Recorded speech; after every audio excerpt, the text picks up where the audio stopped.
Good evening students. हम लोग AP का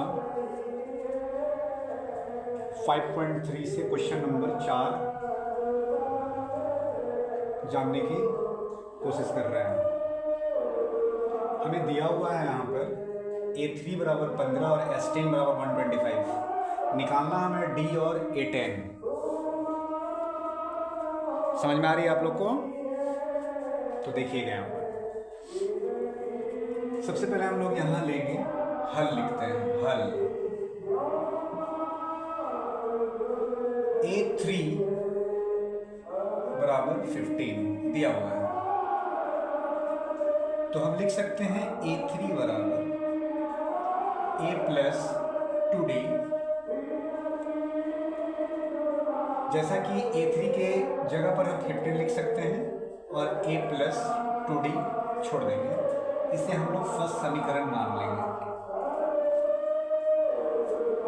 उसके बाद है S10 बराबर 125 दी हुई है। जैसा कि आप जानते हो कि Sn का फॉर्मूला क्या होता है? Sn का formula n/2 bracket 2a plus n-1 into d। अब जो जो इसमें दी हुई है आप उसकी जगह पर मान को पुट करना है। तो जानते हैं हम लोग S10 की जगह पे क्या दी हुई है? 125। यहाँ लिख लेंगे 125। इसका टू देंगे, n की जगह पे 10 डालेंगे, 2 लिखेंगे और 2 इंटू a को उसी तरह लिखेंगे। a तो निकालना ही हमें है और n 10-1 इंटू d लिखेंगे। आप इसे पॉज कर भी देख सकते हैं, पॉज कर के समझते जाएंगे। अब 125 को जैसे है वैसे ही लिख देंगे। इसको टू देंगे, 2 बचे 10 कट जाती है, आप यहाँ पर 5 लिखेंगे और 2a प्लस ये 10 और 1 घटेगा तो ये 9 हो जाएगा और d के साथ गुना होगा 9d हो जाएगा। और इस 5 को उठाकर यहाँ ले आएंगे 125। आप चाहे तो यहीं से काट सकते हो, 25 बार में ये कट जा रही है, तो आप लिख सकते हो 25 इसका 2a प्लस 9d। आप इसको सेकंड इक्वेशन मान लो। अब हम लोग क्या करेंगे?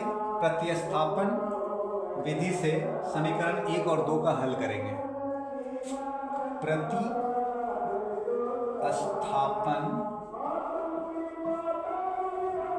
विधि से समीकरण 1 और समीकरण 2 का हल करेंगे। तो पहले क्या करेंगे? समीकरण 1 से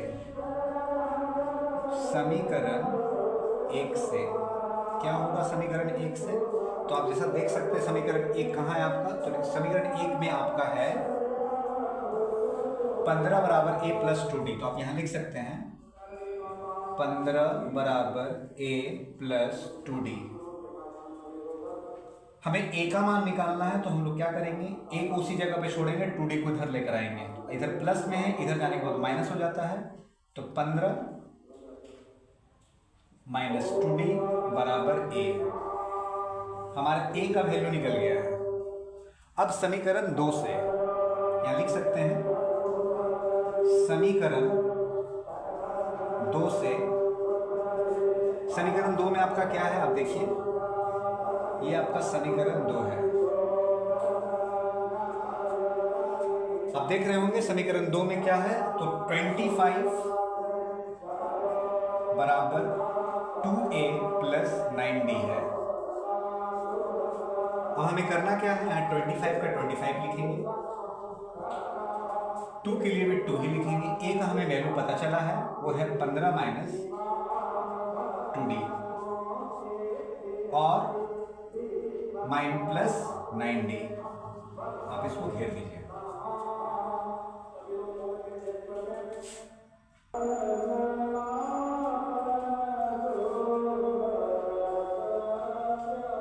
जगह नहीं होने के कारण हमने कैमरा को दूसरी जगह सेट किया है। तो आप देखेंगे कि यहाँ हमने निकाला है 25 बराबर, लिखते हैं फिर से, 25 बराबर 2 ब्रैकेट में 15 माइनस 2d है और बाहर में प्लस 9d है। तो हम लोग इसको कैलकुलेट करते हैं। 25 बराबर 15 दूना क्या हो जाएगा, 30 हो जाएगा, और 2 को 2 से करेंगे तो 4d हो जाएगा और प्लस 9d हो जाएगा ये। फिर आप यहाँ क्या करेंगे, 25 लिखेंगे, माइनस अब प्लस क्या हो जाता है, माइनस हो जाता है, तो 9 में से 4 जाएगा, तो 9 बड़ी है तो उसकी साइन भी वही देंगे। तो यहाँ लिख सकते हैं 30 जोड़ 5d लिख सकते हैं। और इस 30 को और इस 25 को हम लोग 30 को इस तरफ ले आते हैं, यानी नंबर वाले नंबर को साथ कर देते हैं। 25 घटाओ 30 बराबर 5d। इसको घटाएंगे तो मेरे पास आ जाएगा 5 बराबर 5d। तो हम लोग 5 5 को कैंसिल करेंगे तो यहाँ -1 बराबर d। मैंने d का वैल्यू निकाल लिया। अब हमें क्या निकालना है, अब इस d की वैल्यू को हम लोग समीकरण 1 में रखेंगे। तो यहाँ लिख सकते हैं समीकरण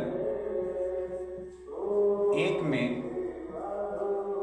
d का मान रखने पर क्या होगा, लिखते हैं a प्लस a बराबर 15 माइनस 2d है। तो 15 लिखेंगे, जो है वही लिख देंगे, माइनस लिखेंगे, 2 लिखेंगे। d का वैल्यू मेरा क्या आया, -1 आया है, तो इसको यहाँ लिखेंगे। तो 15 और 2 का 2 होता है, माइनस माइनस प्लस हो जाएगा। तो 15 तो 2 का 2, आपका ये 17 आ गया। ये क्या निकल गया, a का वैल्यू निकल गया। हमें मांगा क्या क्या है, d और a10 मांगा। तो d तो हमें निकाल लिया है और a10 निकालना है। तो क्या लिखेंगे यहाँ पर, अब a10 निकालने के लिए हमारे पास a का भी वैल्यू है, d का भी वैल्यू है, दोनों को पुट करेंगे इसमें। तो क्या लिखेंगे, a10 बराबर a plus 9d।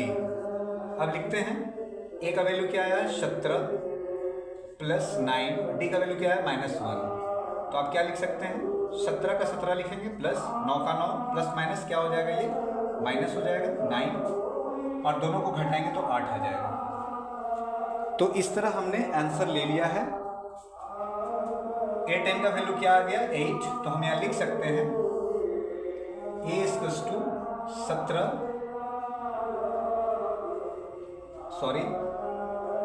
a10 equals to 8 और d इक्वल्स टू -1। ये हमारा आंसर हो गया। Thank you. यदि आपको समझ में आई होगी हमारी वीडियो तो लाइक करें, सब्सक्राइब करें और कमेंट करें। Thank you.